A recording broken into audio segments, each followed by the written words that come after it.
If I want to do a challenge, physical challenge, just because no one's ever done it before, that's a superficial reason. Doesn't mean I won't do it, but I put that into the box of that superficial. But in reality, I need some strong, deep-rooted whys. Because when everything goes wrong, when I can't get funding, when I'm injured, and when I've committed to something and I have no idea how I'm going to do it, or when I'm in the actual middle of the challenge and everything goes wrong, and I'm in the trenches, what's going to get me out of there? I tell you what, just because I'm the first person to do it, that gives me an out. No one's ever done it before. I don't have to complete it, I can finish it, so I'm gone. But if I have these deep-rooted whys, then they're the things that are going to give me the energy to push me forward. That's Luke Tyburski. Up next on the All Things Risk podcast.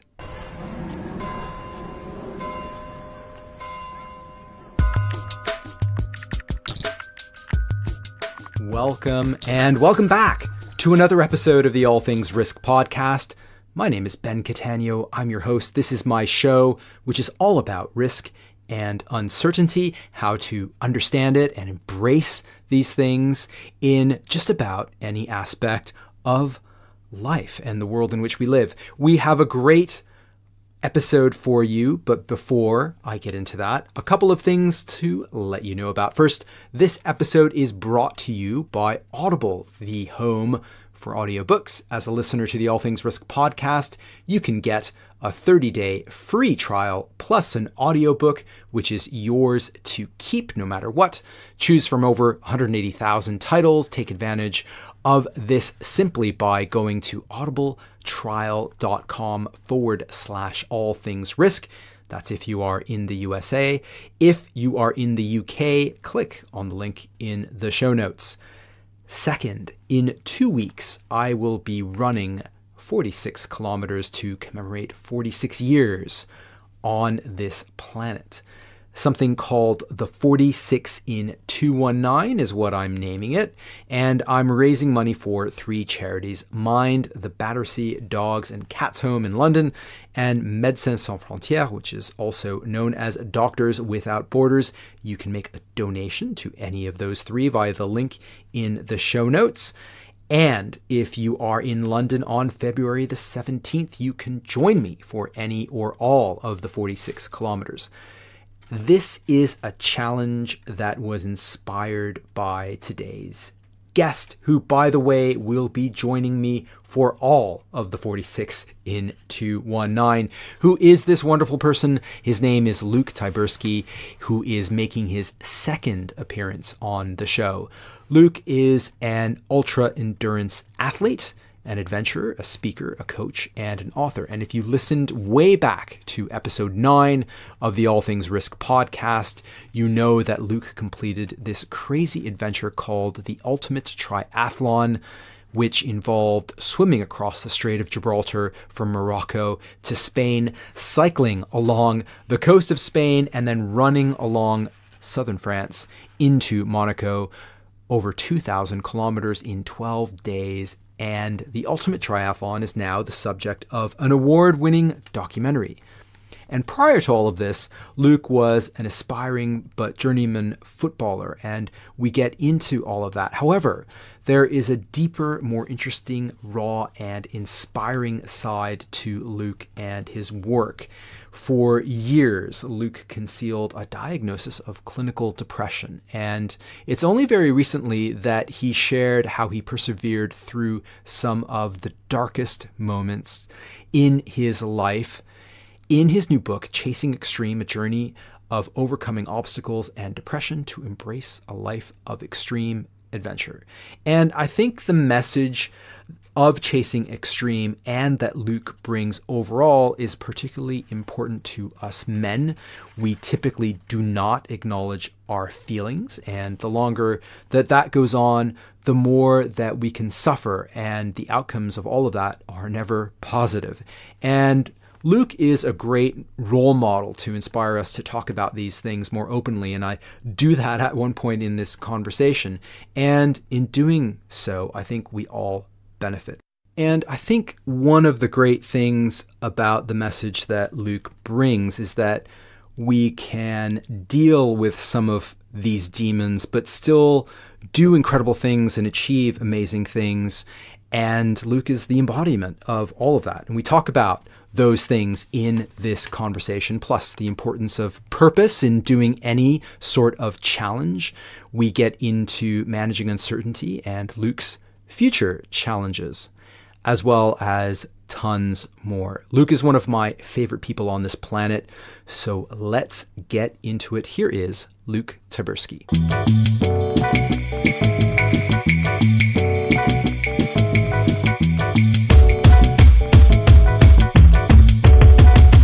Luke, welcome back to the All Things Earth podcast. This is going to be a huge amount of fun. So thank you. It's wonderful to have you back. Absolutely my pleasure, mate. It's great to sit down and chat with you again. A lot has happened since the previous time that we spoke, so I'm excited. You're one of my favorite people, so it's a pleasure to be able to spend a little bit of time with you. So for my listeners who don't know you at all, who are you? What do you do?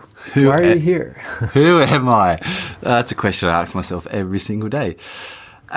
These days I describe myself as a speaker, an author, because my book just came out a couple of weeks ago, which I'm sure we'll get into, and someone who helps inspire growth in individuals. And it's something that I'm really working on over the next few months and years, because I do these ultra big physical challenges and I've learnt so much from doing them, and we spoke about a lot in our previous podcast.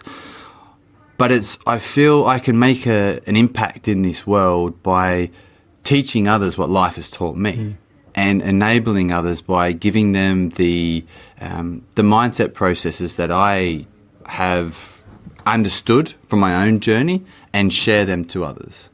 And it's a bit of a fluffy way of saying I do ultra big challenges, I learn from them, and then I speak and write books and I coach people one-on-one via online and things like that on topics of mindsets, health and wellness, and endurance sports. Great. We talked about the Ultimate Triathlon the last time you were here, and it was an amazing thing and an amazing feat. And congratulations on that, and also the documentary that came out. Was it last year? It was last year.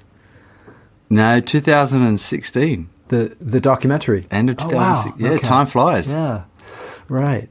And my listeners can listen to that episode, right, to get a little bit more background into who you are and what you do. But I'd be interested in just getting a little bit of the kind of, not just the short version of it, but now that you've had a little bit more time since then, to talk a little bit about, well, what led you to do that? Well, first of all, what was the Ultimate Triathlon, and what led you to do these kinds of things?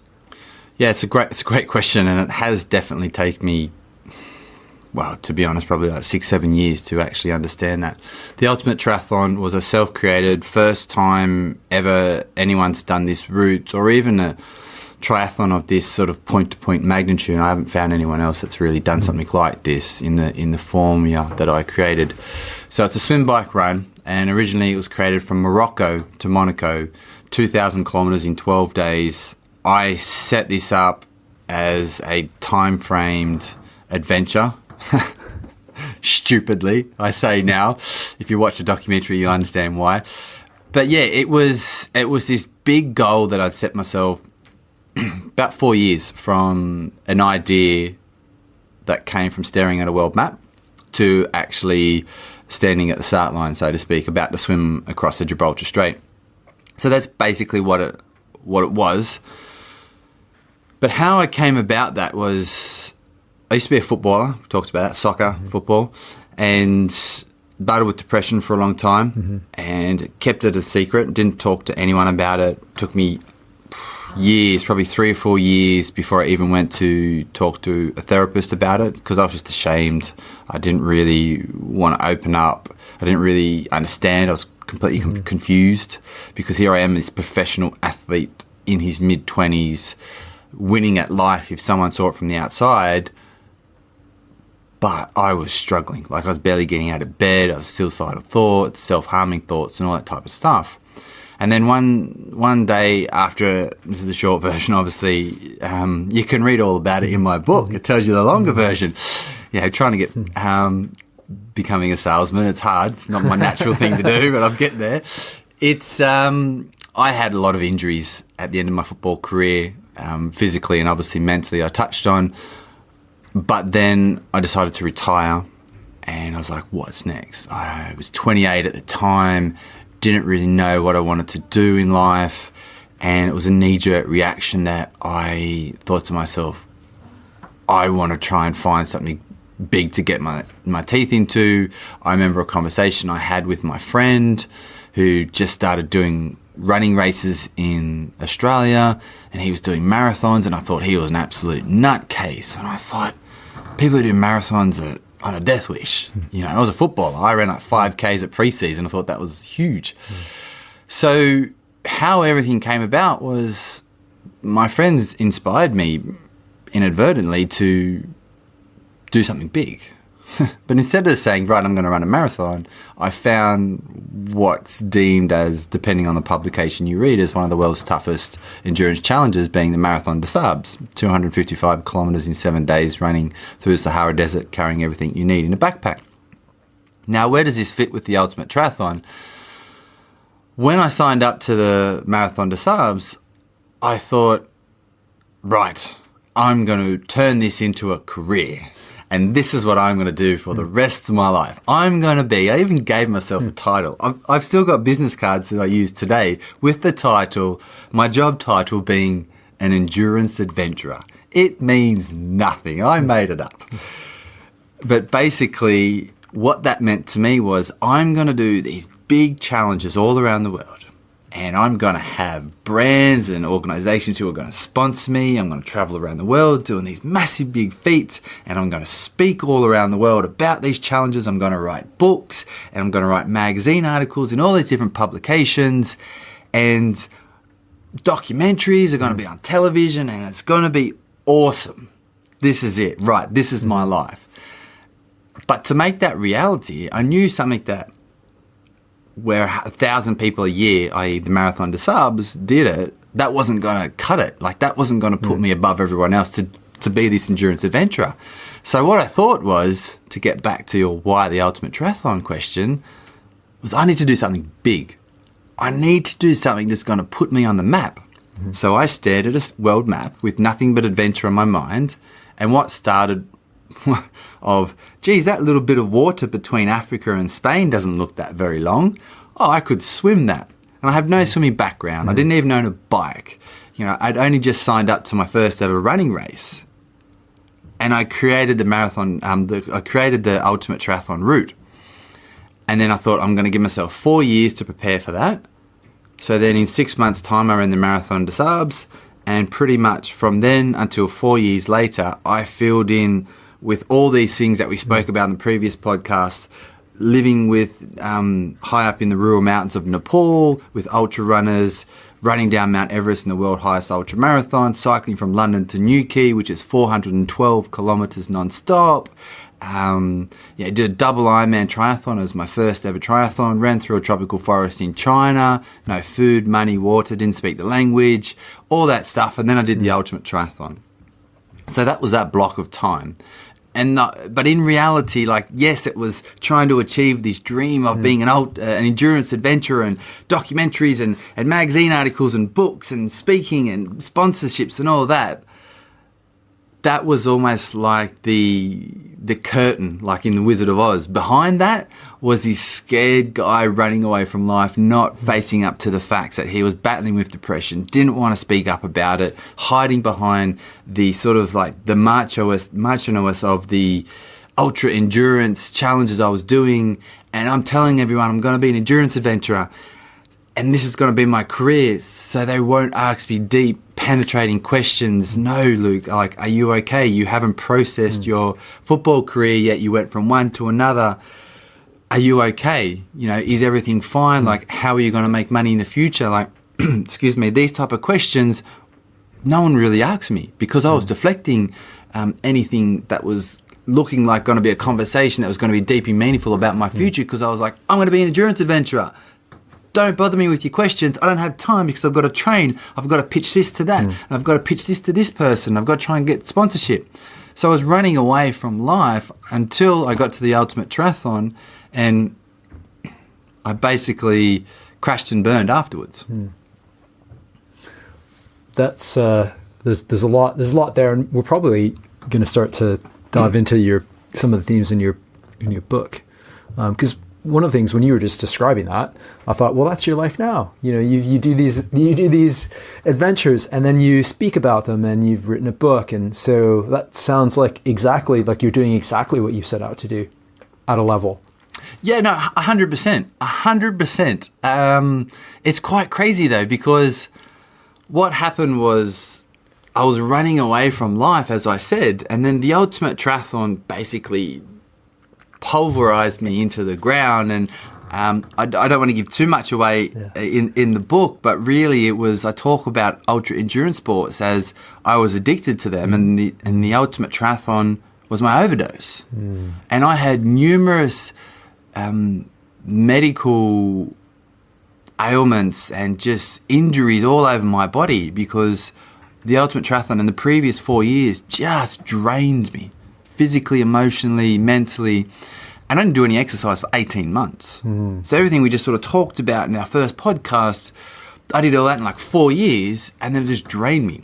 So then the real learning section of my life, and I don't think I've ever learnt so much in such a short period of time, i.e. 18 months, when I wasn't able to do exercise because I was struggling to walk because I was exhausted. My adrenal glands weren't secreting different hormones.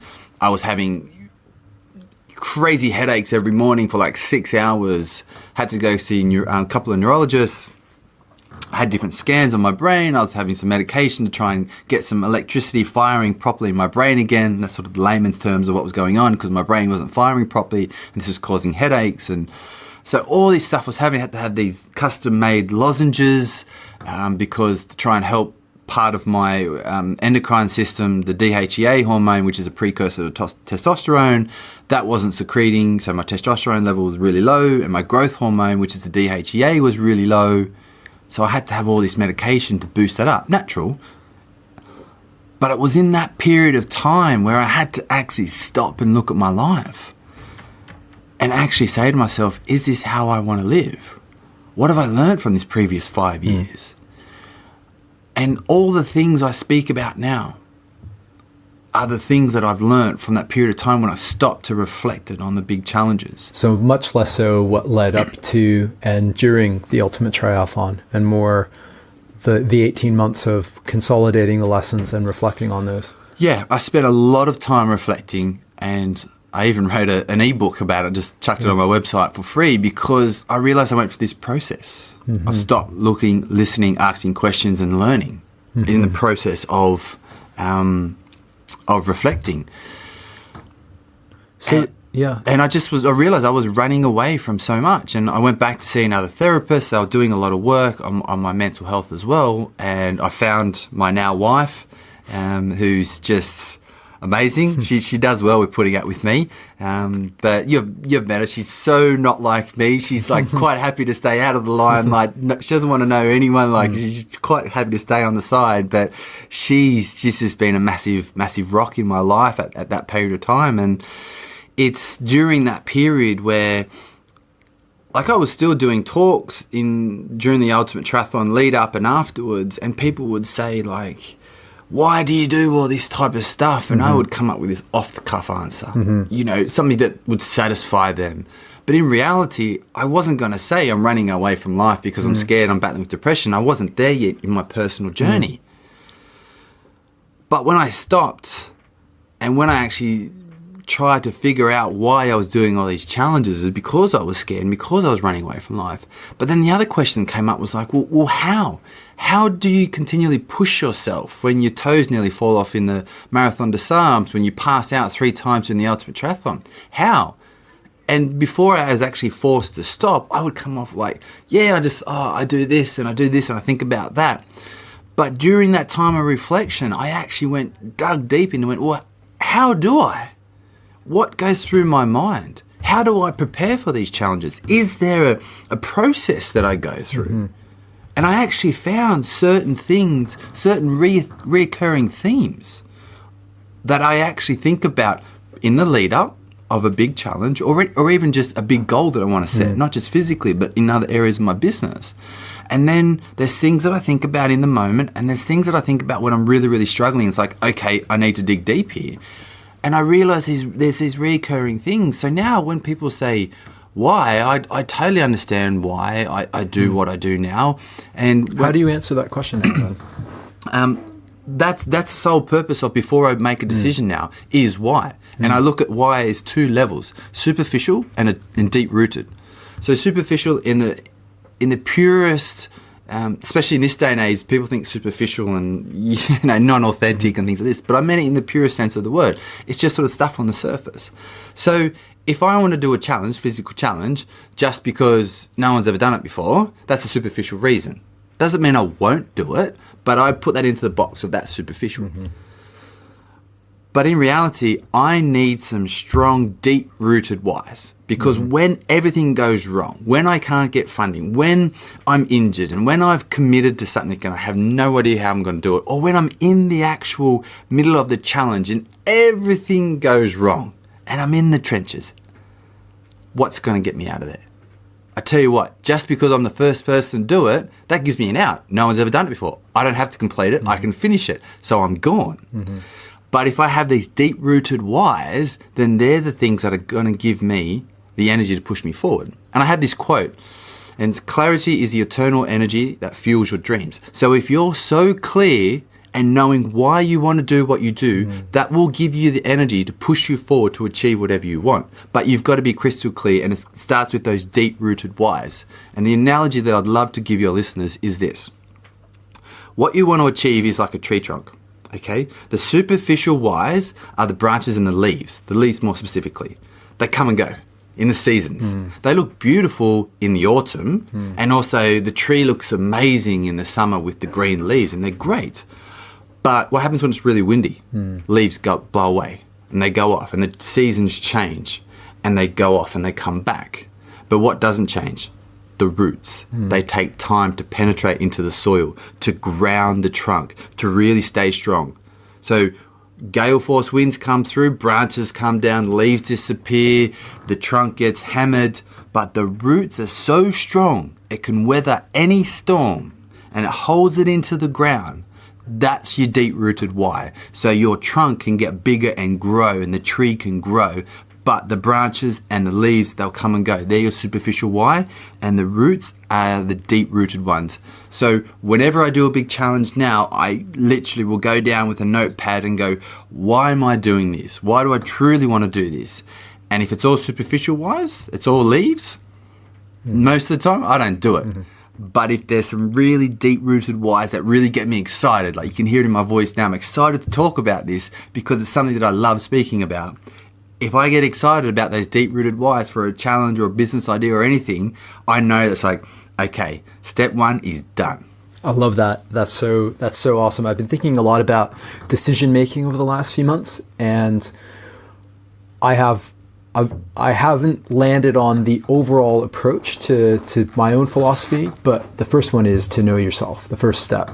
I'm packaging, trying to order my thoughts around decision making, but the first thing is know yourself and your why as you discuss it, because when things do get tough, then it will the why will see you through. Yeah, and the other thing that I have is a life philosophy, and Michael Gervais, who spoke about off air, who's Finding Mastery podcast and just very intelligent guy. Him and Pete Carroll, coach of the Seattle Seahawks in the NFL, they work together in numerous ways, and they talk about having it's not a life philosophy, but I think a personal statement. And Pete Carroll challenges people to create that in 25 words or less. And you might think, oh, that's easy.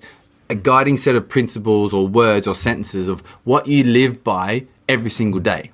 Now, when you actually stop and try and write down, how do I want to live my life every single day? Not for business, not for personal, not for like athletic, but your entire life. 25 words, I tell you what, the first time I did it, it took me a whole notebook. I wrote a whole a thesis on it. But over time, I whittled it down. And the great thing is, it can evolve. It's not static. It's not set in stone. And it can evolve over time. And I started doing this probably in 2013, 2014. And right now, where I'm at in life, I've got it down, I think it's 11 words. Okay? It's learn daily and teach others what life has taught me. Love it. So if you think about this, when I get up in the morning and there's a decision to be made on where I'm going to spend my time, because that's the only thing we have. We have time, right? And there's 1,440 minutes in every single day. So if there comes the decision that someone's going to steal my time or I'm going to give my time to someone, I think, can I learn from this or can I teach others?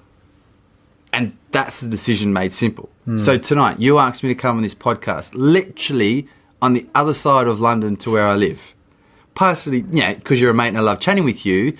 But if it was someone who I didn't even know before and they invited me on to their podcast, I would go, okay, it's going to take me an hour and a half to get here, an hour and a half to get home. I'm going to chat for an hour. That's my whole afternoon, evening done. If someone just who I didn't know, who just, I don't know, invited me for a coffee, I wouldn't necessarily come and do it. But I know that I will learn from this podcast by chatting with you, even talking about my own story and us going back and forth about things, I will learn something. But the flip side to that is I'm pretty confident and I'm going to teach you or your listeners something to go and think about. It might not be life-changing or world-changing, but it's going to be something that just might start the ball rolling. Plant a seed for them to think. And for me, that's worth my time to come here and teach them what life has taught me. So my life philosophy is just something that I think about every single day when I make decisions when it's going to take up my time. So then when I have that life philosophy down pat like I do now, and I keep that in mind when I'm creating my superficial whys and my deep-rooted whys, creating the roots and the tree leaves, then choosing a big challenge and knowing why I do these big challenges or a new business venture or something like that, you can get rid of all the crap really quickly and then go, oh, right, okay, we've got 2 avenues here to go down. Let's choose A or B and dig into that a little bit deeper. Yeah. I love that. There's so much great stuff, and obviously very honored that you're here and we're going to learn. One of the things I did want to just touch on, and I want to also get into some of the themes of your book, but that is the fact, to me, endurance sport is a teacher. And when you're doing something that's really difficult, actually anything that's difficult is a teacher, but endurance sport, particularly when you're doing something that's just a little bit beyond your reach, or maybe a lot beyond your reach, where you think it is, then you learn something. So even though you entered these challenges with a certain idea, I'm going to complete this thing, I'm going to be this adventure, these superficial reasons, actually the endeavor turned around to you and then said, no, I'm going to teach you something. I'm going to give you some lessons. I'm going to impart some wisdom. And that's what I love about endurance sport, because it's you go into that uncertainty and then you come out the other end and it's like, well, that either didn't go according to plan or whatever, but I've learned something that I wouldn't have known otherwise. And it's so awesome that way. Is that? Yeah, if you want to learn and grow, do difficult things. Yeah. And endurance sports are difficult. Bottom line. I didn't learn anything in reality. Well, I didn't learn anything from a broader perspective for 5 years because I had my head down chasing these superficial whys that I want to have this amazing life. Don't get me wrong. I was not driven by money. It was driven by the fact that I thought it would be cool, and I'll quote myself back then. It is cool. I thought it would be cool to live this life of doing all that. And the most crazy, I think, I don't know, maybe you can call it oxymoron, is I wanted to do all this stuff, right? And I wanted to be able to live a comfortable life and do all these things. But at the same time, I didn't want to be famous. I wanted to be able to go to my local coffee shop and no one knew me. I know that doesn't make any sense, and it's impossible. If I'm going to speak around the world and I'm going to be on television with these documentaries and write books and do all of that, I know that I'm going to get recognised on the street. But for me, it was not about the fame, it was not about the money, because I wanted to just be able to live a normal life and walk past people and no one knows me. But I still thought it'd be cool to do all this stuff. So for 5 years, I was basically chasing sort of that life, but it wasn't until I was forced to stop. So endurance sports broke me, because it was that was basically sort of saying, okay, now you've got to face up to life. Yeah. And it was that time where I needed to sort of really understand what was going on inside of me, get to know me better, talk about my mental health to understand that. And then also that's when I really learned, you know, so it's that whole stress versus rest equals growth equation. You know, stress can be anything. It can be a difficult job. It can be a project that you're doing. It can be physical exertion. It can be mental exertion, you know, like a chess player. They're sitting on their bum and they're moving their arm a little bit. But if they're constantly playing someone better than them, okay, the stress is that they're getting beat every time. And if they take a moment to actually reflect, it could be mid-move, it could be mid-game, it could be post-game. Even talking to the person they're beating, why did you do that? Understand? So they have that stress where they're actually getting beaten on the chessboard, that time to sort of rest, i.e. reflection, recovery, whatever, and then they can grow if they're open-minded to it. You know, otherwise they just got to say, no, I'm going to beat them, and you're not going to learn. But if you want to truly grow, do difficult things, i.e. put yourself under stress, but then when things happen, you need that time of rest or recovery, call it what you want, and then that enables growth. And if people continue to put themselves in difficult situations or stress, and then they actually take the time to understand what happened during that process, or like I love failing, I look at failure as a positive as long as you're still breathing. Always got to say that caveat. Because if you fail at something and you reflect, you gain knowledge. And you use that knowledge with more hard work, gives you the best chance to succeed. That's just another way of that whole stress, rest, recovery and growth equation. So it took me like 5 years to actually properly stop and recover and rest or reflect, however you want to call it, during those 18 months where I did no exercise, before I all of a sudden realized, hang on, I do go through these processes during my adventures. I do go through this process when I create these adventures, when I had these whys, these deep-rooted ones. I just was so focused on the superficial ones. I didn't realize the deep-rooted whys were growing. I didn't even look down there. I just looked at the pretty leaves, so to speak. And it was not until then that I actually realized that, wow, these adventures, this sport that I've been doing has taught me about endurance sports and all the rest of it, but also about life, also about myself. And now I speak across a range of industries, you know, people that don't care about sport. I'm not going to lie. And they get just as much out of it as if I speak at a running show or a triathlon club or anything like that. It's because of the principles that I've learned are transferable across all industries, because it's not about sport, it's about growth, personal or team growth. And if you want to progress in life, if you want to achieve anything, then that's what you should be doing. You should be looking for opportunities to grow as a person. And that's me. That's my brand essence, inspiring growth. But my life philosophy is to learn daily and teach others what life has taught me. And that sums up. You mentioned this idea of chasing this lifestyle. Is that what you meant by chasing extreme? Is that where the title of the book comes from? Where does that come from? The title of the book is Chasing Extreme, and I was chasing this lifestyle. No one's ever put that together, me either. So I could say yes, of course. That makes total sense. You can claim that one. I think inadvertently, probably yes. But the reason why I decided with Chasing Extreme was I was constantly chasing something in life during this. Something outside of yourself. Yeah, I like right back from as a kid. You know, like I played professional football. I didn't play in the Premier League. I didn't play in any first division anywhere in the world. I played in 4 different countries. I made really no money from football. I didn't retire and, you know, have houses and this and that, whatever. I just got by, basically. So my job was kick a ball around and it paid the bills, but it's not like I was saving loads of cash. But even when I was a kid, I wasn't the first one picked. I was a grinder. I was always the hardest worker in the team, or if I wasn't the hardest worker, I became friends and really close with the guys who were, and we worked hard together, you know? So that was my way of building myself up. In terms of like the chasing thing, I was always trying to be a footballer. So I was always chasing that next club. I was always chasing a better league. You know, if I was playing in the 3rd division, I wanted to play in the 2nd division because I believed I could. So I was willing to put the work in and dedicate my life to that. which I did. I moved out of home at 16. I left Australia for the USA when I was 21. My teenage years, compared to a lot of teenagers, was really boring because all I did was train and play soccer. That was it. I didn't go out and drink and do drugs and experiment and whatever. That was it. And I loved it. I wouldn't change it for the world. But so I was always constantly chasing things in life. And then when I retired, like even when finances were dire and even when I had no clubs to go to and I was sleeping on friends of friends' couches or second cousins' daughters' couches, to be specific, in the UK that I'd never met before. And one time missing a late train and had to sleep on a train station platform, because I had no money, I couldn't get a taxi, I had nowhere to go. Where I was going to stay that night was 100 miles away, and this is the last train.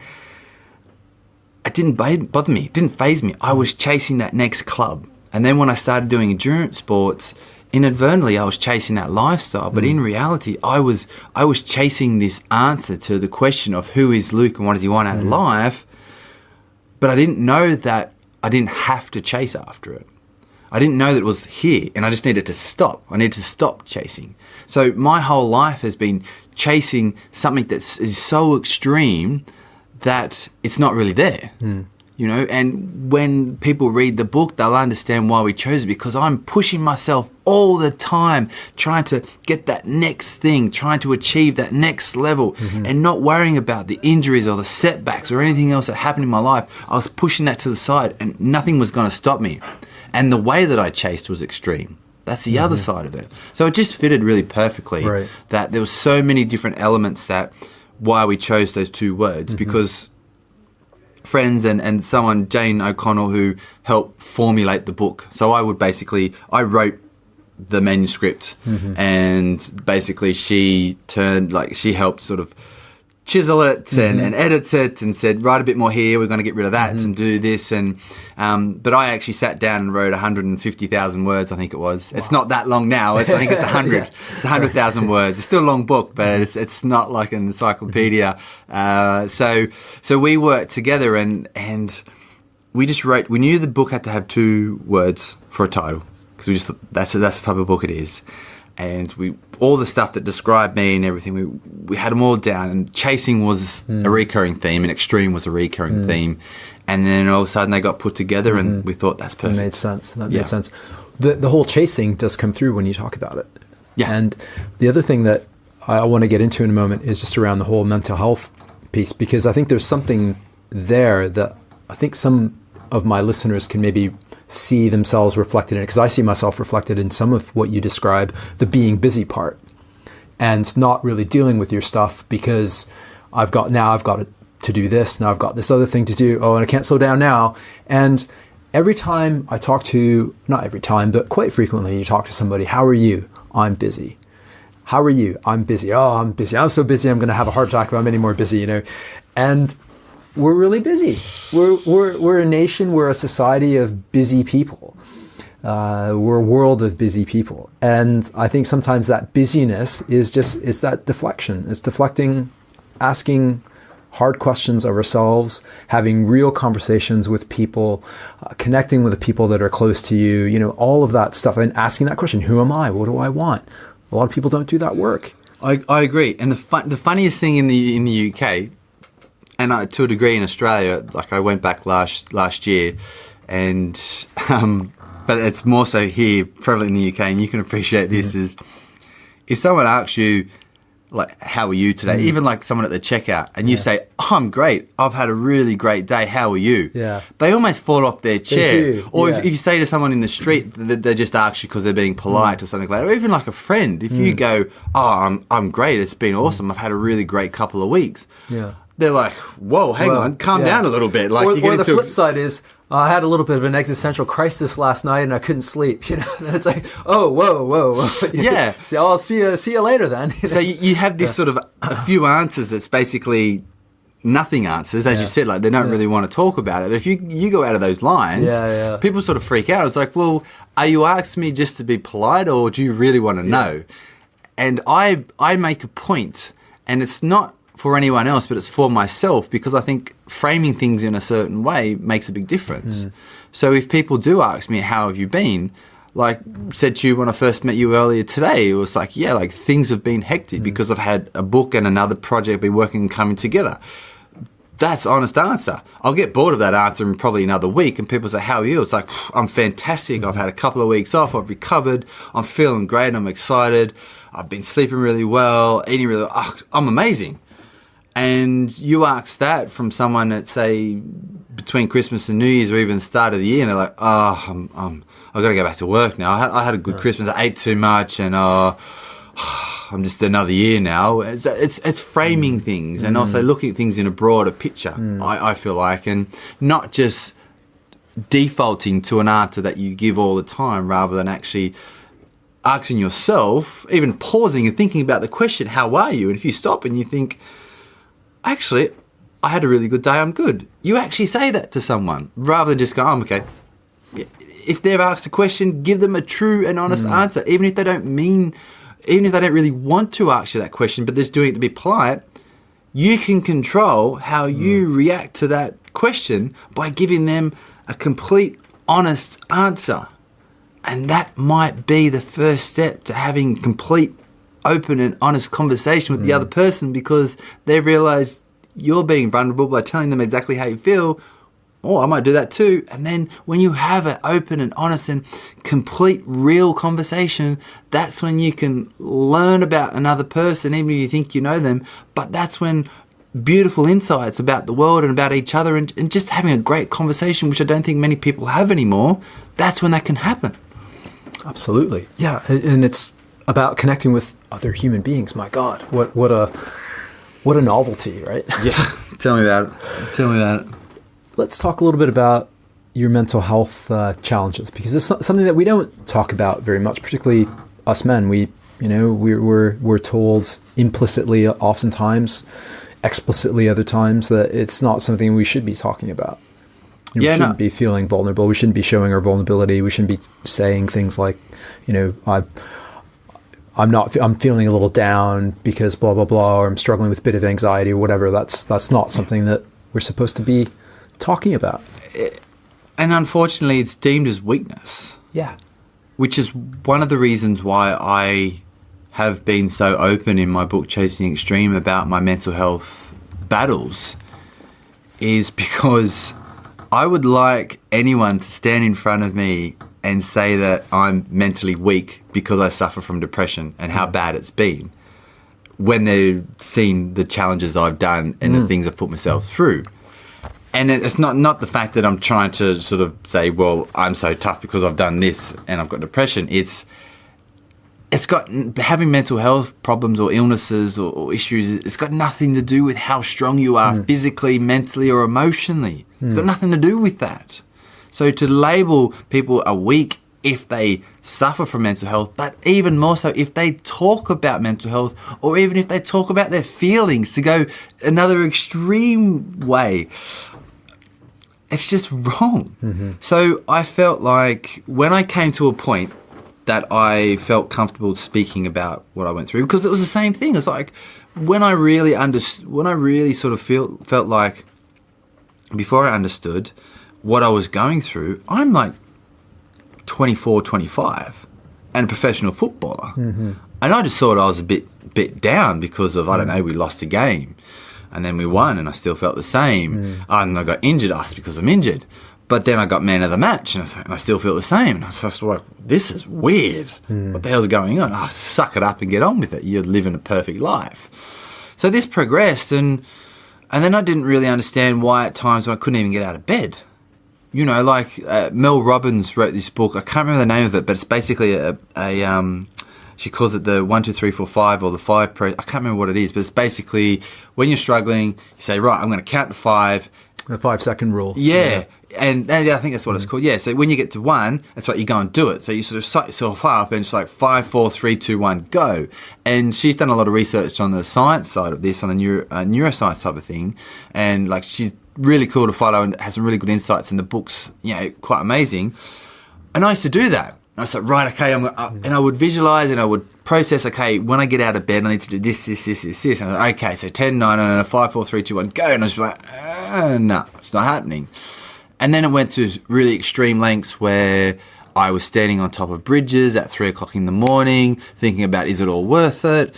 And then at the same time, and this is something that only came out in the book, and I'll tell you why in a minute, that I started to binge eat as well. So I had a eating disorder for several years, and coming from someone who is known to eat extremely clean and who promotes eating real food and nothing processed, you can imagine the inner turmoil I was going through, and I'm stuffing things into my face that aren't healthy and are processed, and I'm hiding that from everyone.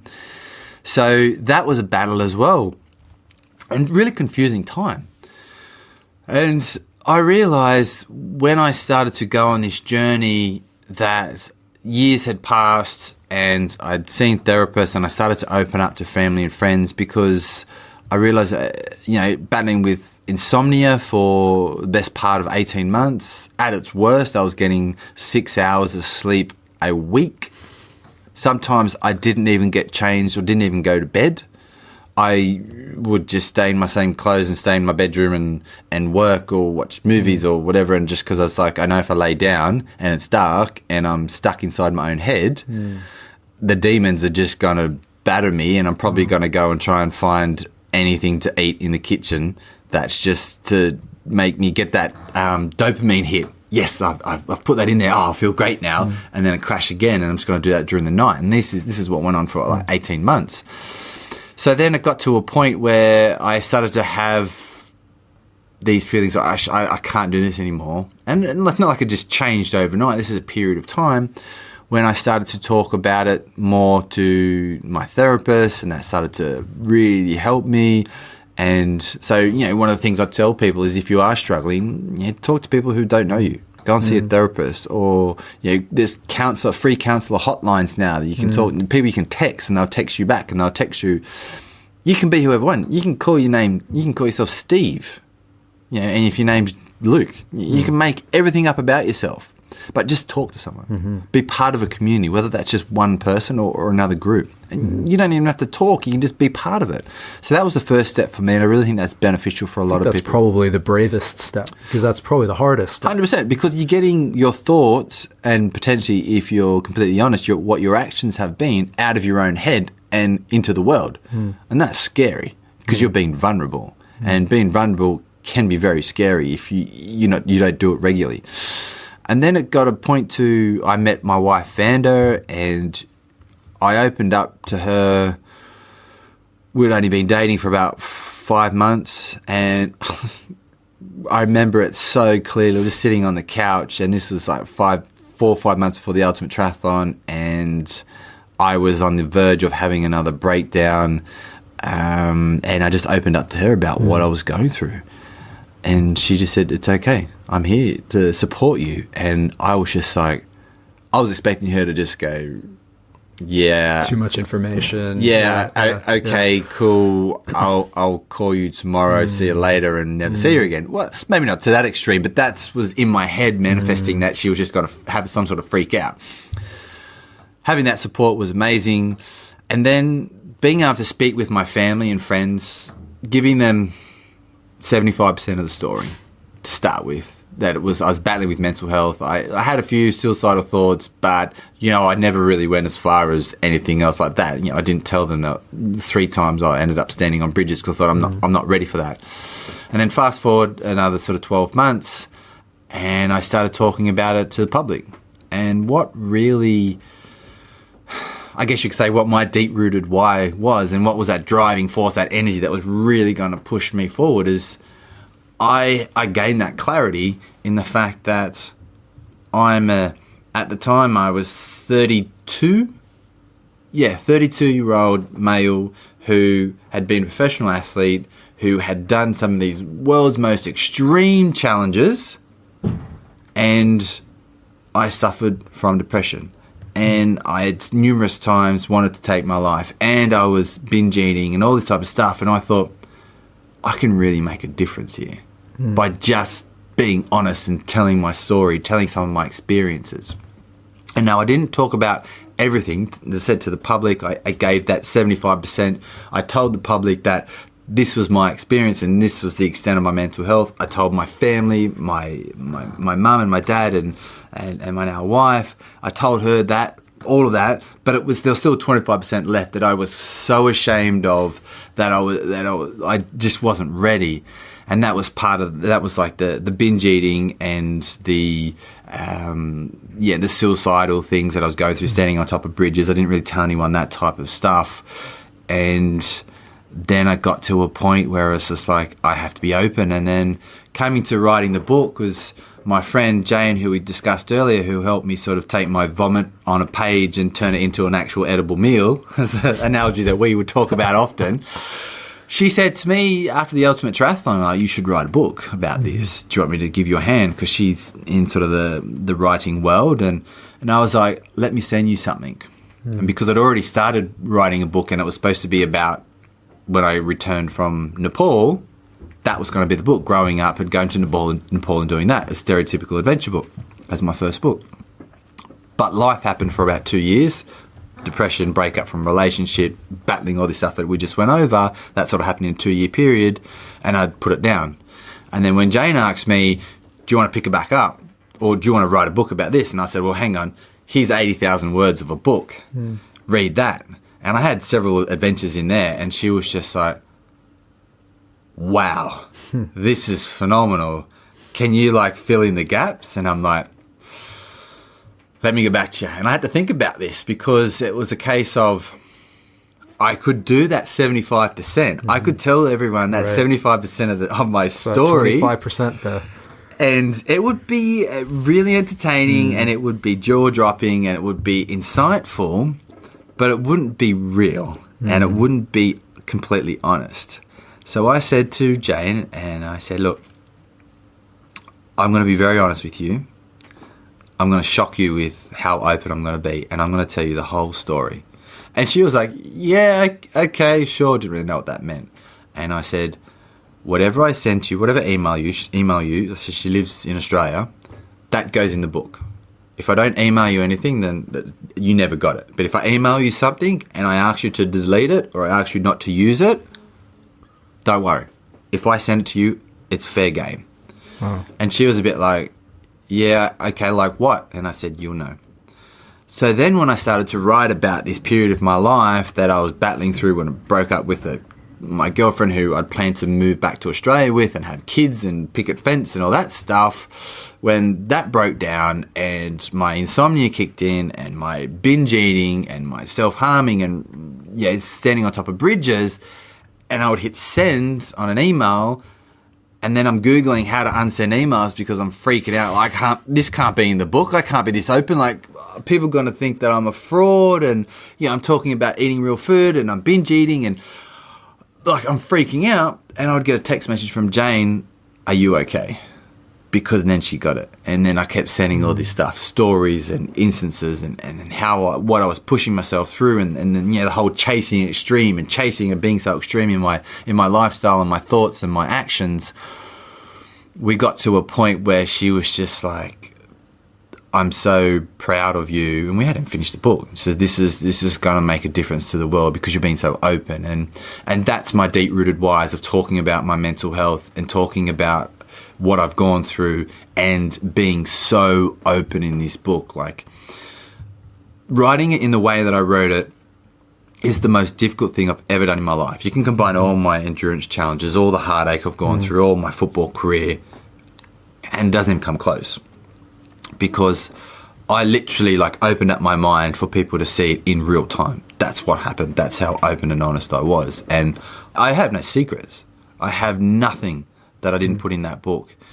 So I really felt like I had an opportunity to make a difference in the world by being so open and honest. And the difficult thing for me now is to convince people that the book is not about my adventures and it's more about a personal journey.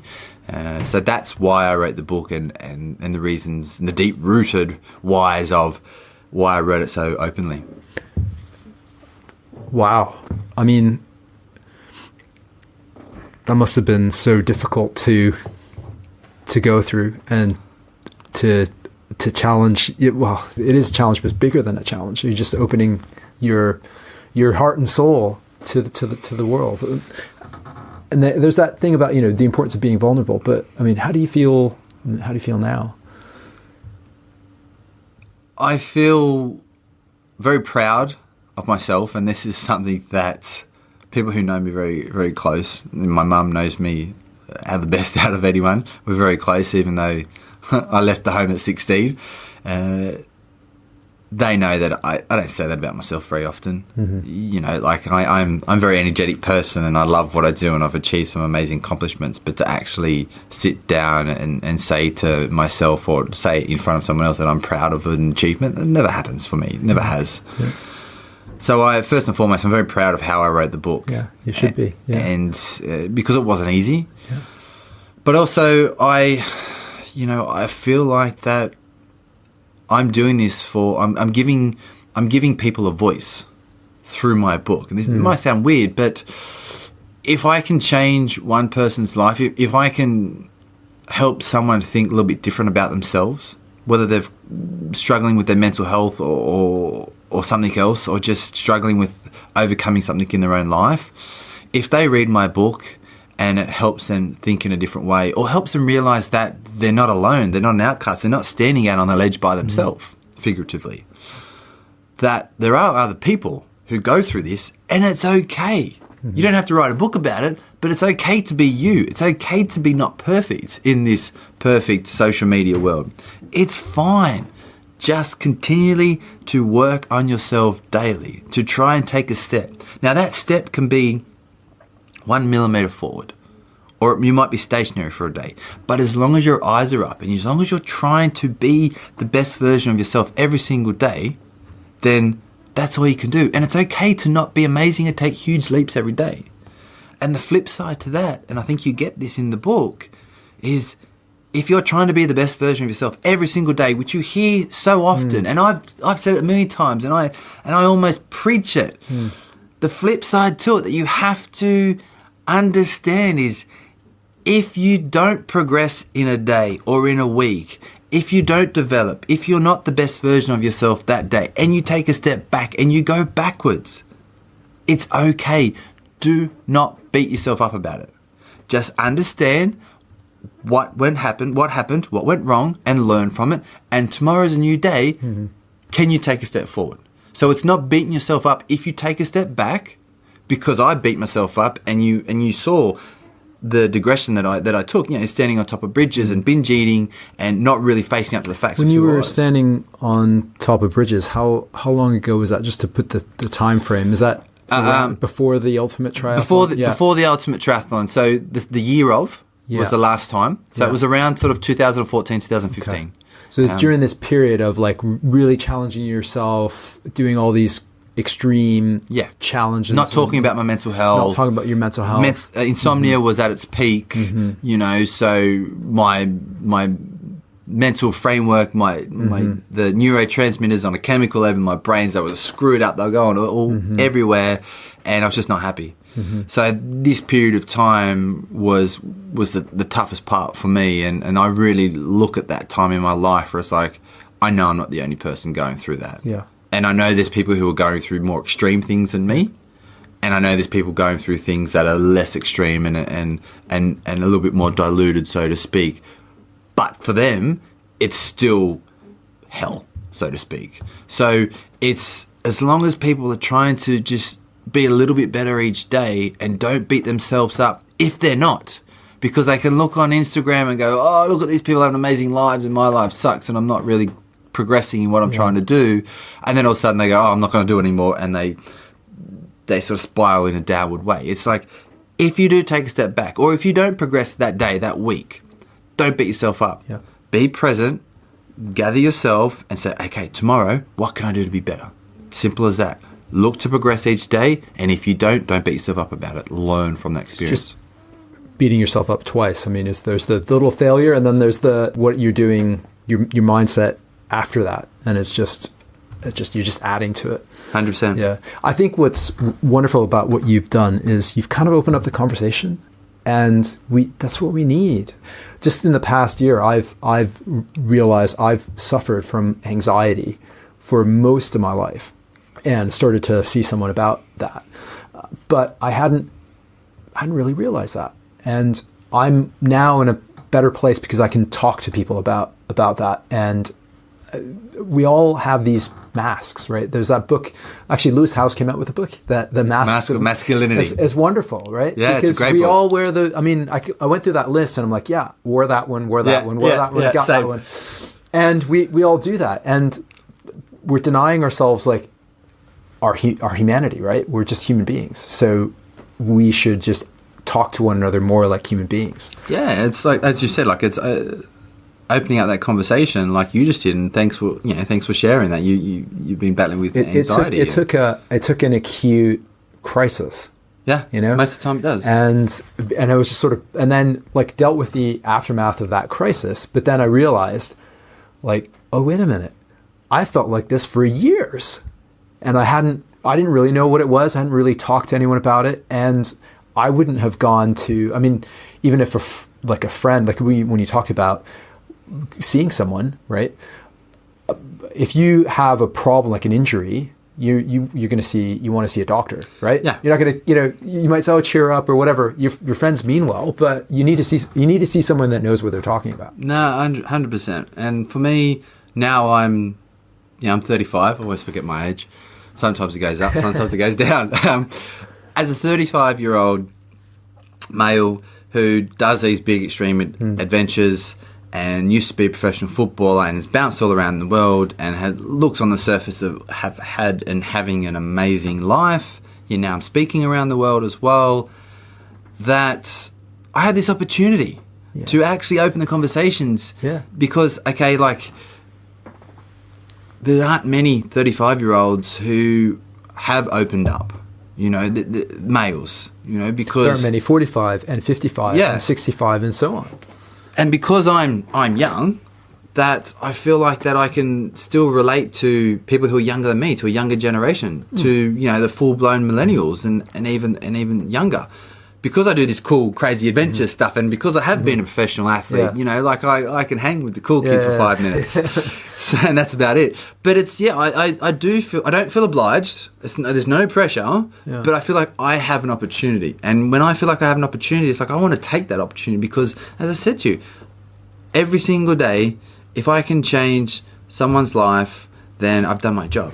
Every talk that I do, I don't care if I talk in front of thousands of people like I have done, or a small group like I did the other day, 12 people. I only need to sort of drop an ounce of inspiration or thought or something to think about in one person, and it's like my job's done.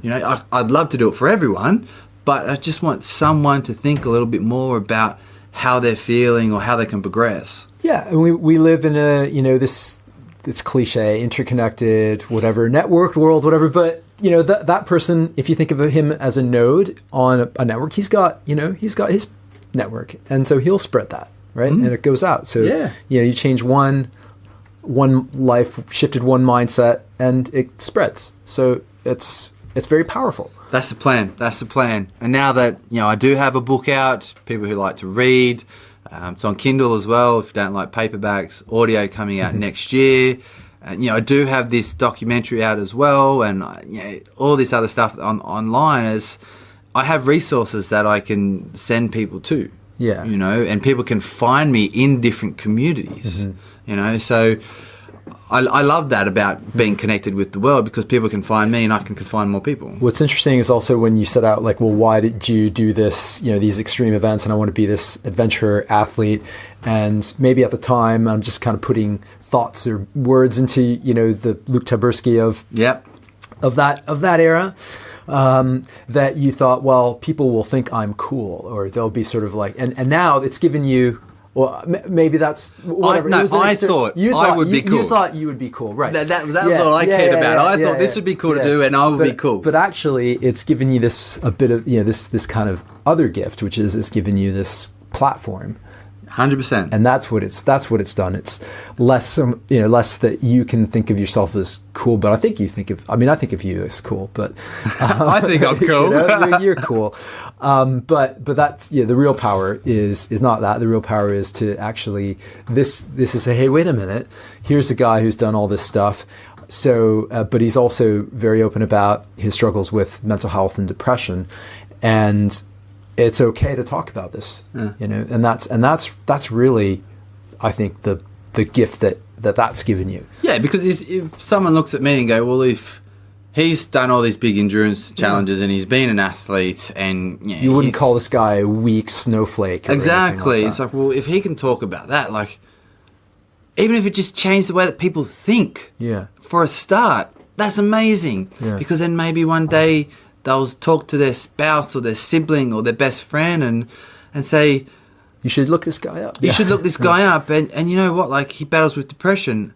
And then all of a sudden that conversation started. Mm-hmm. And then all of a sudden, like, yeah, like, some of the stuff he's gone through, I feel like I've gone through. Have you ever thought like that? And they're using me as a medium to connect between, like, your friend or your spouse, or, like, because that's happened. Like, I've been told that that's happened with my story and people who have met me at different events. And, like, that's what gets me excited, and that's what fuels me. You know, that's like the fertilizer to my tree, to my deep-rooted whys, is hearing the difference I've made in people's lives. It doesn't do anything to my ego. It's like, right, so how can I help more people?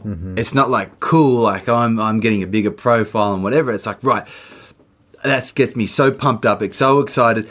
How can I try and do this for more people? I want more people to start thinking about how I can be open, how I can be vulnerable, and how I can grow every single day and be the best version of myself. But at the same time, it's like, it's okay not to be perfect. It's okay to fail. It's okay to take a backwards step. But then I'm going to try and take that next step forward the following day. And that's what really gets me excited. Yeah, that's awesome. And there's also something about being able to see the results of your work that's powerful. And I work in kind of a corporate space, and I see that a lot of people, they don't have that. And many people that work like in an office or work in kind of knowledge work or whatever, they don't see, it's like an input and an output. You don't see that. You do your work, but you're not really sure what difference is it making, in the big picture, in the big scheme of things. And that's why I think a lot of people that work in kind of a professional sense are unhappy with where they are. No, I totally agree. Community is massive. It's huge. That it's a support system, but it's almost like this circle that never ends, because you can lean one way and someone's there to support you, but then you can prop someone up on the other side of you. So it's like this cyclical support system. But it's when you're lonesome and you're by yourself and there's no one right next to you. If you need help, you've got no one there. Yeah. And if you need to help someone, you can't, because there's this gap. So like in a corporate setting, you've got your cubicle, literally. Literally. You can't sort of like, if you try and talk to someone right next to you, there's this wall. Yeah. And if someone needs your help, there's this wall. Yeah. So I feel like, breaking down those barriers and really being part of different communities in whatever you do can help. You can get support, but then also you can support others. Yeah. And it's that whole cyclical motion where you're leaning one way, but then helping someone next to you at the same time. And I think that helps everyone move forward. I think there's something really powerful in that. And I was talking to, I had Hilary Gallo on, recording another episode. He wrote a book called The Fear Hack, and he used to be this corporate negotiator. And he talks about the importance of having an enabling environment. So what that is really, when things are win-win. Yep. And how powerful that is. And a lot of us work in places where it's like a non-win-win. It's a win-lose kind of environment where we have that mindset. And when you shift it, it's really, it's incredibly powerful. There's a reason why breakaways in cycling often fail, right? The guy goes off at the front. Usually the peloton comes and swallows them up.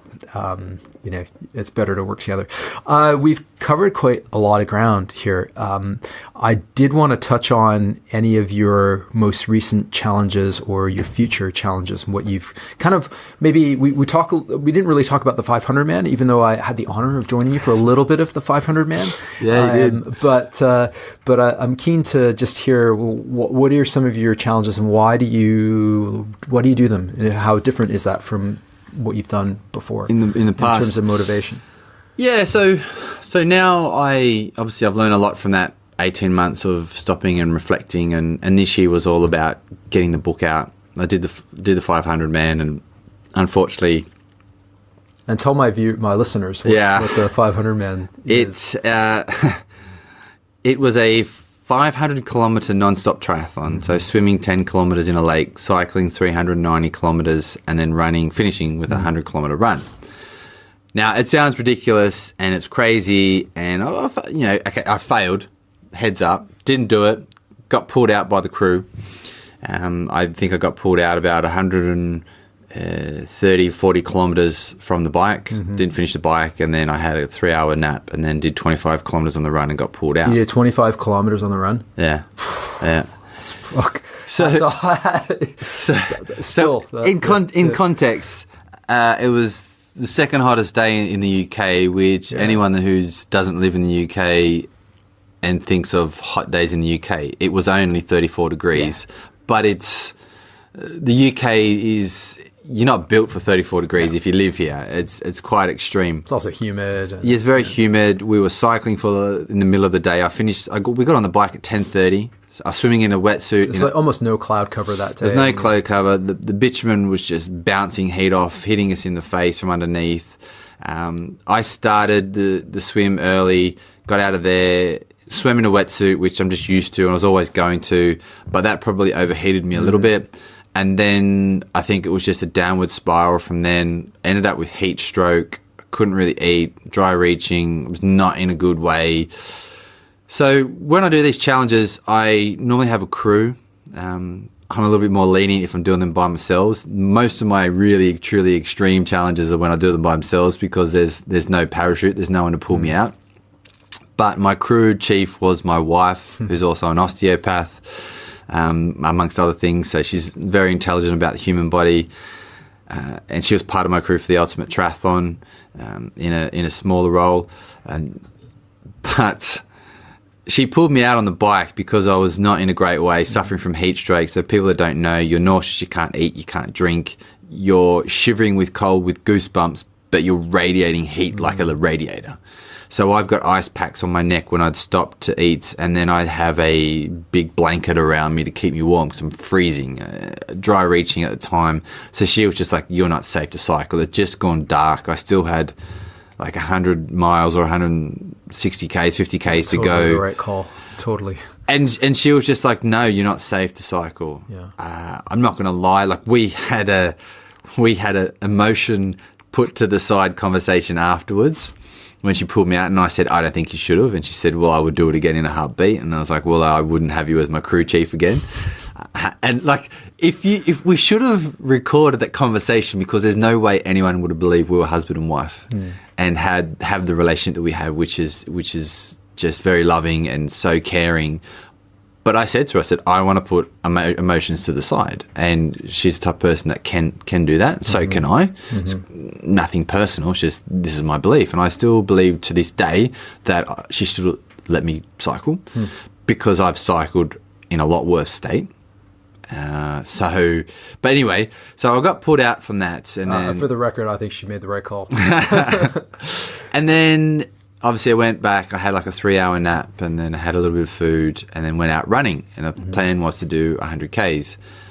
But initially it was 25 Ks, so 12.5 Ks out on the towpath next to the River Thames, and then back to my house, and then up into Richmond Park and do laps where I had about probably 40 people who were going to come and meet me.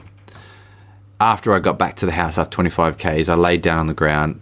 The heat stroke was just flaring up because by this stage it was about 8 o'clock and about 28 degrees. It was quite hot again that day. I had ice on me, I was shivering and all the rest of it, and she just said, no, you're done, we're calling the ambulance, because then I was struggling with my breathing. I couldn't take deep breaths, so that freaked her out. Jeez. Understandably, to a degree. I still think she should have let me keep going. But as I said, have had that conversation, we agree to disagree, and we've moved on. And when we put the emotions back in, we gave each other a hug, and we said we love each other, and that was it. That was really cool. But now, to put it into perspective, the reason why I did this, it's not because I needed to do a 500-kilometer triathlon for my ego. I've already done one. You know, a double Ironman is the double Ironman I did was 475 kilometers. Okay, it's not 500, but it's 475. But the kicker is I did it in North Wales and with 4,000 metres of climbing on the bike and 3,000 metres of climbing on the run. The 500, man, I found the flattest route as possible. So people have said, oh, it was a little bit too tough for you, or it was too long. Like, are you going to do it again? Or are you disappointed that you didn't do it? And I was like, it's got nothing to do with the distance. I know I can do the distance. I've done it before. It was unfortunate that the heat of the day, it was unfortunate that fortunate to a degree that I had speaking engagements in Hong Kong only 2 weeks before the event, and I flew 12 and a half hours for 4 days and flew 12 and a half hours back, and that was 2 weeks. I don't really think I recovered all that well from that. And that's what I put it down to. Not excuses, just in reality, that's what I put it down to. And it was the heat, and probably didn't quite manage the heat as well as I could have. Probably should have dumped loads of ice down my jersey to try and cool the core temperature, maybe swim without a wetsuit on in the lake. This is all just real reasons and what I've learned from the experience. But the reason why I did the 500, man, I know this is a very long-winded reason why, but with context, it was because I wanted to do this communal challenge. You know, we talked about this on the bike, is how often do you see these big challenges cross lakes, cross oceans, cross countries, where you can't actually go and interact with these people, or if you want to, they're in really remote places.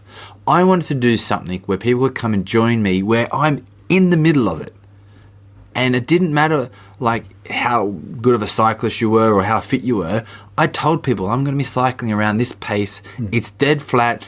If you're not quite up to that standard, you'll be okay. You can jump on the back and we'll wait for you a little bit. Like my mate Pete, he came along. He wasn't quite as good a cyclist as what we were. He hung on for a little bit at the back. He bounced off a little bit. We slowed down occasionally. We stopped for drink breaks. He jumped on. And it was fine. I wouldn't have cycled any faster. It was just, and he had a great time. He cycled further than he had done in ages, so that's what it was all about. So we had in total about 6 or 7 people over the day come and join us on the bike, and as I said, there's about 40 people who were going to come and join us on the run. And that's what it was about, having people to come and join me and see what it's like. And I had this vision where, I think we spoke about it a bit, and I spoke about it with Mike, who came and did the run with me in the morning. He drove like 2.5 hours to do the 100K run with me, landed at my house at 4 o'clock in the morning and saw me in my bed. He's like, I don't think we're going to be running at all. But we still did 25Ks, and I had this vision that I'm struggling and I'm in a really, really dark place, and someone comes up to me and goes, Luke, I want to know what you're thinking right now and how you are still going.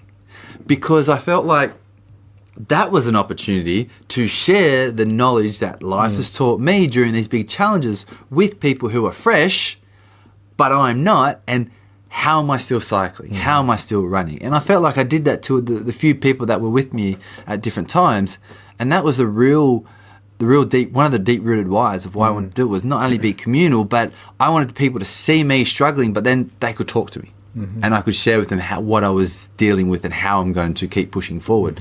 So that was the 500, man. It's a great idea. Yeah. If you can do it again, replicate it, or do something similar. I love the idea of sharing the journey, parts of the journey with other people. I think that's fabulous. There are certain things that I want to do in the future where I can do that.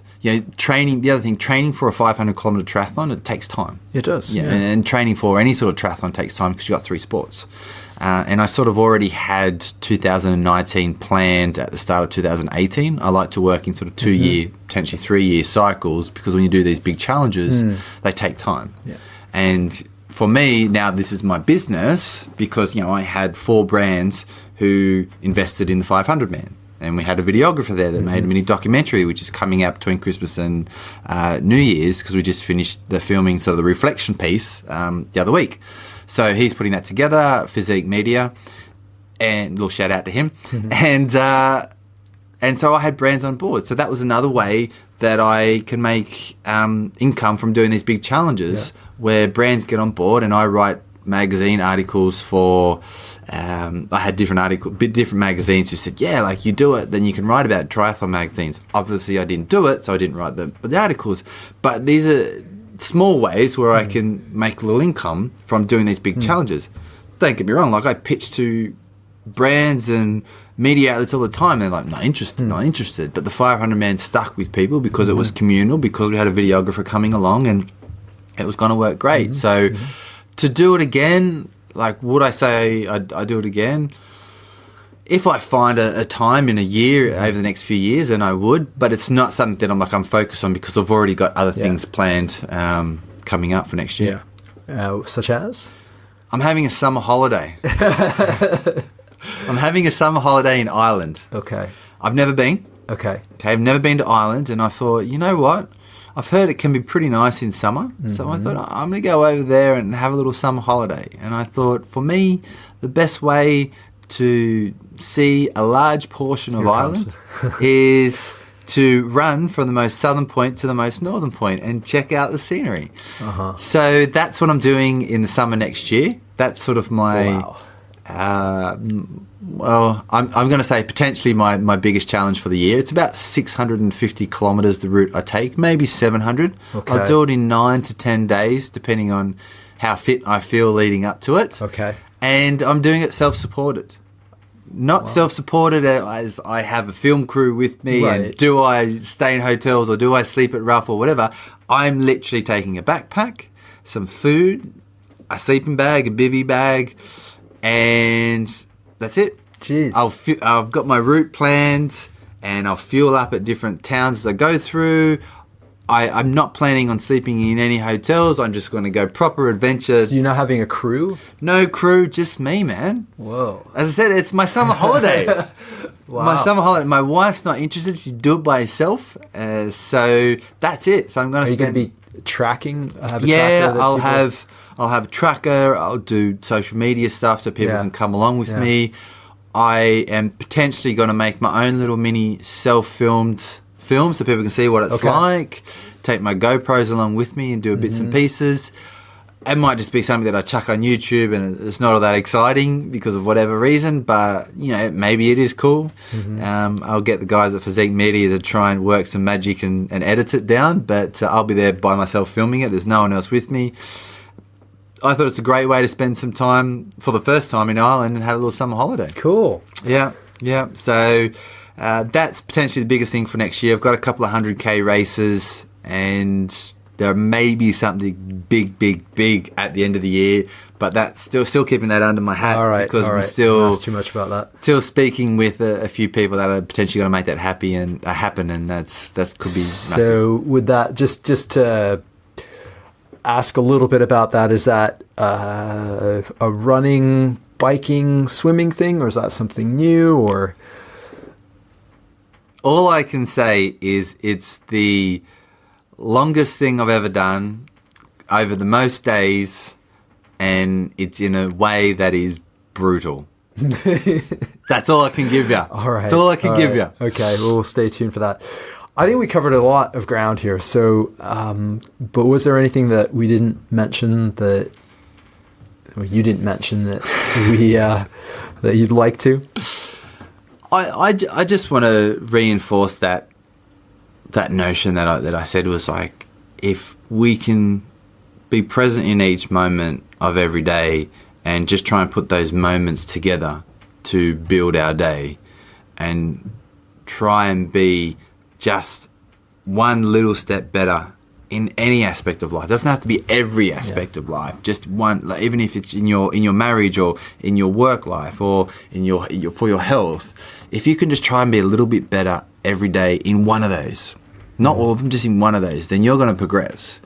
And remember, if you don't beat yourself up about it. Know that tomorrow's a new day. You know, you live in the moment of the day, you learn from the past, and you can plan for the future. But that's it. As long as we're living in each moment of every single day, then we are truly living. And just continually try and be better. A little bit better. It doesn't have to be a big jump, just a little bit. And do not beat yourself up if you have taken a step back or you've fallen off the wagon, so to speak. And yeah, talk about how you're feeling, you know, just to go along the lines of the topics that we've discussed. But, you know, if you want a cool story, obviously check out the book Chasing Extreme. I'm going to have a massive plug here. Yeah, go for it. Plug away, man. The documentary's The Ultimate Triathlon documentary, very original name there. It's on Amazon, so you can check that out. That will blow your mind. And if you have watched the documentary, the 3 chapters in Chasing Extreme, the book, are very different. I literally wrote the chapters for Chasing Extreme while watching the documentary because... How was that as an experience, watching yourself doing this thing? Oh, well, it was fine because this sounds completely narcissistic. Every time I'm asked this question or I answer it in this way, it just sounds so narcissistic because I've watched the documentary about 40 times, you know. But you've got to remember, I've been to about 30 screenings. Yeah, of course. So I'm watching in the crowd before I do a Q&A. And, you know, in the lead up to before we launched it, I watched it and we tweaked, 30 seconds of footage or 10 seconds of footage or cut this or cut that. So it's not just like I've sat down on a big screen TV and watched it. So there's a period of time where I just knew everything that was happening in the film. And I said to myself before I sat down to write the Ultimate Triathlon chapters in the book Chasing Extreme was, I don't want to retell that story because that 90 minutes that is the film, that's that story that's on the film. The Ultimate Triathlon was 12 days. So much stuff happened that the film crew captured that's not in the film. But then I didn't have a film crew in front of me the entire 12 days. They leapfrogged ahead. We lost one another. I was asleep. I was getting breakfast or when they weren't there. My mind was going 12 days, 24 hours a day pretty much to a degree. It was the part in the documentary where my mind wasn't going and I'll let people figure that out for themselves. But so many thoughts and so many things happened that didn't just make it in front of the camera or make it in the final cut. And it was... There's a few big things in the documentary that obviously I had to bring into the book, but it was like watching that, it's like, I don't want to tell that story. That was almost like, okay, so remember that one climb when the crew wasn't there and you were yelling and screaming and swearing at yourself and you just hated it and you didn't want to do it anymore?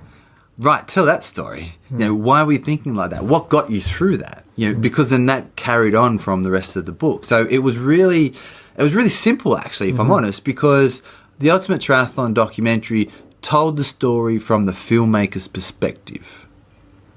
And I told the story of the Ultimate Triathlon from my perspective. And although on the surface they are very similar, but they are two very, very, very different stories. So it was quite simple. So I've had half a dozen people who have read the book, who are close to me, and have just said, I was concerned you were just going to say the same thing in the chapters in the book, but it was really cool. And the most amazing thing was I saw Physique Media, same guys, I've worked with them quite a lot. They made the documentary. He was over at my house filming for the 500 Man documentary, finishing off on the weekend. And he finished the book. He said, I finished the book. He said, but I did this thing I shouldn't have. And I was like, what's that? I started at the Ultimate Triathlon. He said, I couldn't wait. And he just went off on this. I loved it. I learned so much about the 12 days from your side of things, and I didn't capture this. I didn't know that happened. And it was really amazing for the guy who filmed, edited, and created the documentary to then read it in the book, to then be blown away and excited about telling the story and learning stuff from it. I knew that I captured the story from my perspective when he told me that. So it's very different. And yeah, that's another thing that I really was conscious about, that people who may have heard my story or may have heard different adventures, I didn't want to just write the same thing over again. So yeah, the documentary is very different to the book. And yeah, just come and check me out on social media. I'm at Luke Tyburski. I'm very easy to find. LukeTyburski.com is the website. If you live in the UK and you want a signed copy of Chasing Extreme, go to the website, click on the books tab, and you'll click on the British flag or buy now, and it'll take you to a place where you can get a signed copy. Before we go, I did make a little note when you were just talking about that moment during the Ultimate Triathlon. What do you think about? What do you say to yourself when you're struggling? Just for somebody out there who might be struggling. I go back to knowing why you're doing what you're doing. And if it's struggling for something like mentally, like what's your life philosophy? Why are you living life? And if you don't have one, that's a great opportunity to then create one. Okay, so I really fall back on this knowing your why. I resonate. I went through this whole why process and whatever before I found Simon Sinek, and I was just like, dude, we are brothers from another mother. He takes it on slightly more business way, where I sort of take it on an athletic way, but we meet in the middle with like personal growth. And I've read his book numerous times, and I remember I was reading it one time, and I'm like smiling and nodding my head, and my wife's like, what are you doing? And I'm just like, I swear I wrote this. So yeah, I really feel like it goes back to that. And if you don't have a why, it's a great opportunity to create one. Fabulous. I think that's a great way to wrap it up. I love it, man. Awesome. Thank you so much once again, Luke. This was great, and wish you all the best. And I look forward to all the challenges, including the mystery one that you hinted at. Yeah, me too. Thanks very much for having me on. Thank you. All the best. Cheers. Right. I thought that was awesome, and I hope you did too. Check out Luke and his book, Chasing Extreme. Check out his speaking engagements and much more. Links are all in the show notes. And once again, if you'd like to meet us both, I'll be running the 46 in 219 in London on February the 17th. That's a 46-kilometer run. Luke will be joining me and more than likely helping me get through the tough final few kilometers. And also consider a donation to either Mind, the Battersea Dogs and Cats Home, or Doctors Without Borders. Links to all of that are in the show notes. And finally, if you've not subscribed yet to All Things Risk, please do so. allthingsrisk.co.uk is the best place to do that. That's it. We'll be back with another episode in 2 weeks. Until then, and as always, don't forget, risk is life.